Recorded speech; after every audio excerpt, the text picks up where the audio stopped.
It feels like everyone and their mother has something to say about Cuphead's difficulty. In most of these articles, the author mentioned how rewarding it is to finally beat a boss you're having trouble with. Hell, even I made that claim in my own review of Cuphead. Bosses in that game, and in most other games, can be really tough cookies, yet players will often keep fighting again and again until they're victorious. But what keeps a player trying, and why is it ultimately so satisfying to defeat bosses in games? On a purely mechanical level, it's pleasing to practice a tricky bit of gameplay until you finally nail it, but I believe that the urge to beat a game's boss comes from somewhere a bit deeper from the player. At the risk of sounding a bit cheesy, I think it sometimes comes from the heart and the relationships that we form with those characters. A game can use a villain's character and personality to spur on and give the player drive to push forward. Think of it like having a rival, someone you constantly strive to be better than and defeat. And I wanted to take a quick look into how games can use their villains in nifty ways to do this. In Cuphead's case, they use a dynamic game over screen, not unlike the one seen in Street Fighter II, which arguably popularised the style of asking the player if they wanted to continue when they died. If you're playing single player and lose the fight, your opponent dishes out this stinging line to your broken and bruised character. Then you're presented with a choice. You can either accept that you were beaten, and that you'll never ever be good enough to win, or you can hit start and get back in the ring and finish the fight knowing how close you came to victory last time and wipe that smile off Ken's face. And it's made even sweeter when you get to say your own little line back to your enemy. One of the coolest things about these screens though is that they're different for every single character, and that goes a long way into personalising each fighter. The new Batman games also used a similar game over screen, so you'll see a different one for each bad guy you're up against. Gotta say, I thought you'd last longer.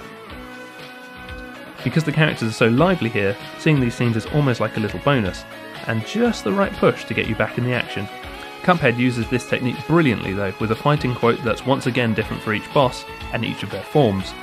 Reading their taunt instills a "oh no you didn't" mentality, which gets you pumped to hit that retry button and give it another shot.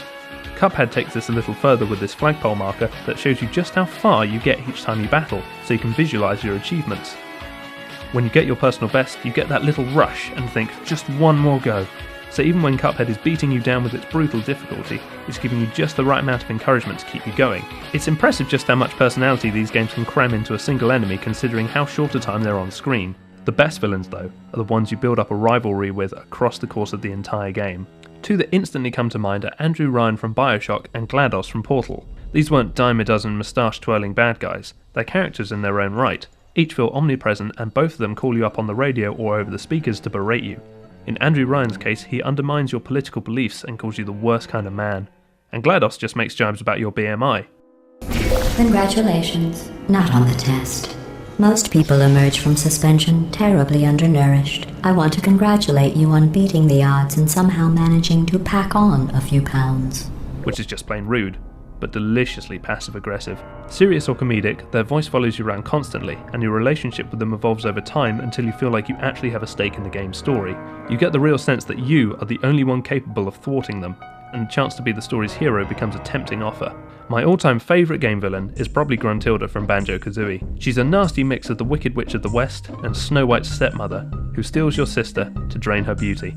Already, that's pretty evil, but she takes it a step further by constantly teasing you throughout the game, and the fact they all rhyme makes it 10 times worse. It's like being teased in primary school. You lie like a fly with a booger in its eye! The fly was funny, and the booger was the icing on the cake. The thing that really pushes you forward though is when you try to quit the game. It hits you with this cutscene showing you the consequences of Banjo abandoning his journey. Gruntilda takes Tootie's beauty, leaving her pretty, and your sister looking not so fresh. That scene is the last thing you'll see when you quit, so all you can think about when you're washing plates or doing your day job is, damn, that wasn't a good way to end things, better play more. And then every time you turn the game back on for another session, you're greeted with this gigantic portrait of Gruntilda and the sound of her giggling, reminding you once again who you need to fight to earn that happy ending. In each of these examples, your character's fighting through the hideout for each baddie. These locations, from Andrew Ryan's Rapture to Gruntilda's castle, have a real sense of place, and their atmosphere is like an extension of the villain's personality. Making your way deeper and deeper through their lair is gratifying since you can literally feel yourself getting closer to them. So by the time it actually comes for the final battle, there's a real sense of showdown. Character is king in stories, and the same applies for film and TV. Take Battle of the Bastards for example, perhaps the best episode of Game of Thrones. It wouldn't feel anywhere near as involved if it didn't have 6 seasons of episodes before it to add an amazing sense of consequence to the battle. We love Jon and hate Ramsay because there's been so much backstory and development. Sure, there's some mighty fine action here too, but it carries more weight because of the relationship between the two characters. And the same goes for Banjo and Gruntilda or GLaDOS and Shell. We just love to hate these villains. You spent time with them, you've listened to their taunts, and in some cases you've been betrayed by them. And all that does is push you further and further to that final confrontation so you can triumph over evil. It's borderline cathartic after such an extended period. Fundamentally, games are just line of code that are designed to test your brain and fingers, but by putting a literal face on that challenge, players can get so much more invested in the game. It's not just good design, it's good storytelling, for your character and for you the player.